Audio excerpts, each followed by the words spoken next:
નમસ્કાર, આપ જોઈ રહ્યા છો spark today news. Bharatiya Janata પાર્ટીની પરંપરા મુજબ દર્ભાવતી ડભોઈ 140 વિધાનસભાનું નૂતન વર્ષ સ્નેહ મિલન 2024નો કાર્યક્રમ ધારાસભ્ય શૈલેષભાઈ મહેતા અને સાંસદ જશુભાઈ રાઠવાની ઉપસ્થિતિમાં જયસ્વાલ પાર્ટી પ્લોટ ખાતે યોજાયો હતો।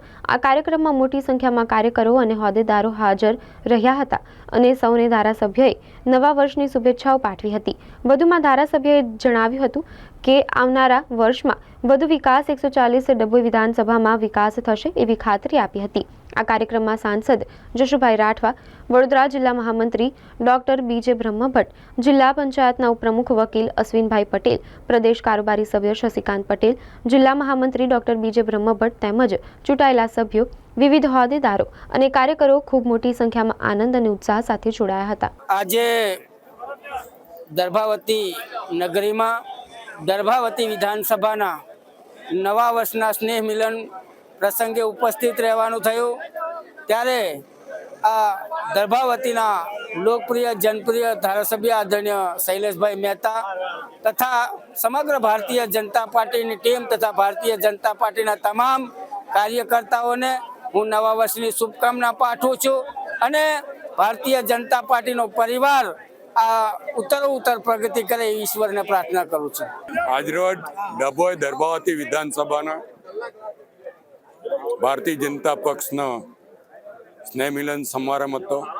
મોટી સંખ્યામાં વિધાનસભાના કાર્યકરો, આગેવાનો, ચૂંટાયેલા પ્રતિનિધિઓ આજે ઉપસ્થિત રહ્યા। ખાસ કરીને ડભોઈ વિધાનસભા છોટાઉદેપુરમાં આવતી હોય, છોટાઉદેપુરના સાંસદ જશુભાઈ રાઠવા ખાસ મુખ્ય મહેમાન તરીકે ઉપસ્થિત રહ્યા હતા અને તમામને શુભેચ્છાઓ પાઠવી છે।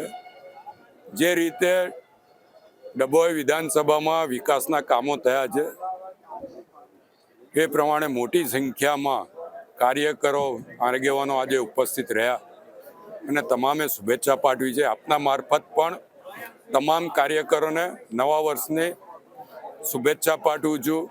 આજે દેવ દિવાળીનો દિવસ, સાથે જ આદિવાસી મસીહા બિરસા મુંડાનો જન્મદિવસ અને આજના દિવસે બધા જ એવું કહેતા હોય કે જ્યારે દેવ દિવાળીના દિવસે સ્નેહ મિલન સમારંભ ના થઈ શકે ત્યારે પણ મોટી સંખ્યામાં કાર્યકરો અહીંયા ઉપસ્થિત રહ્યા એ બદલ તમામ કાર્યકરોને અભિનંદન આપું છું।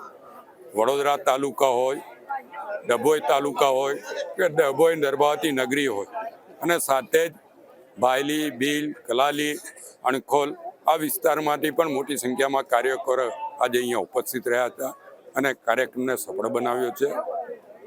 ભારતીય જનતા પક્ષ દ્વારા દર વર્ષે નવા વર્ષનો સ્નેહ મિલન સમારંભ રાખવાનો રિવાજ છે એ પ્રમાણે આ સ્નેહ મિલન સમારંભ હતો અને જે લોકો અહીંયા આવ્યા છે તેમને પણ શુભેચ્છા અને કોઈ કારણોસર ના આવી શક્યા હોય એ તમામને હું દિલથી નવા વર્ષની શુભેચ્છા આપું છું અને પ્રભુને પ્રાર્થના કરું છું કે નવા વર્ષમાં એમના મનને જે કંઈ મનોકામના હોય એ તમામ પરિપૂર્ણ કરે। જય શ્રી રામ।